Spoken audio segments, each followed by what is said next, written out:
हर हर महादेव दोस्तों। भक्ति करते समय मन शांत रखना चाहिए और सभी तरह के बुरे विचारों से बचना चाहिए। जो लोग इस बात का ध्यान रखते हैं उन्हें भगवान की कृपा मिलती है। इस संबंध में एक लोक कथा प्रचलित है, आइए सुनते हैं उस कहानी को। कथा के अनुसार पुराने समय में दो संत एक साथ रहते थे। दोनों की भक्ति का तरीका अलग अलग था।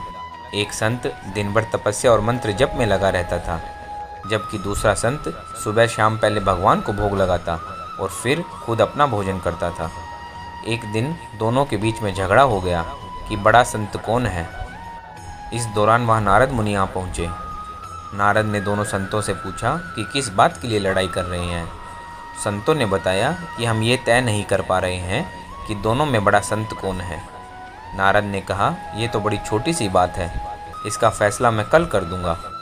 अगले दिन नारद मुनि ने मंदिर में दोनों संतों की जगह के पास हीरे की एक एक अंगूठी रख दी।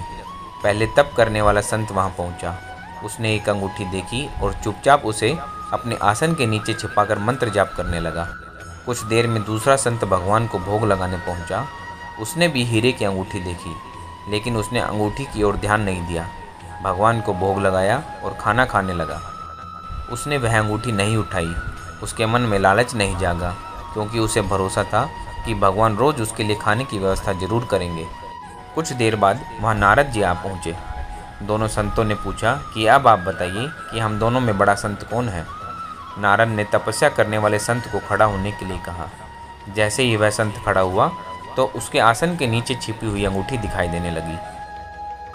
नारद मुनि ने उनसे कहा कि तुम दोनों में भोग लगाकर खाना खाने वाला संत बड़ा है। तपस्या करने वाले संत में चोरी करने की बुरी आदत है। उसने भक्ति के समय भी चोरी करने में संकोच नहीं किया, जबकि भोग लगाने वाले संत ने अंगूठी की ओर ध्यान तक नहीं दिया। इस कारण से वही बड़ा संत है। इस कहानी से हमें यह सीख मिलती है कि भक्ति तभी सफल होती है जब भक्त के मन में बुरे विचार न हो, भक्त बुरे काम न करता हो। जिस भक्त के विचार पवित्र हैं और जो बुरे कामों से दूर रहता है, सिर्फ उसे ही भगवान की कृपा मिलती है। हर हर महादेव आप सभी को।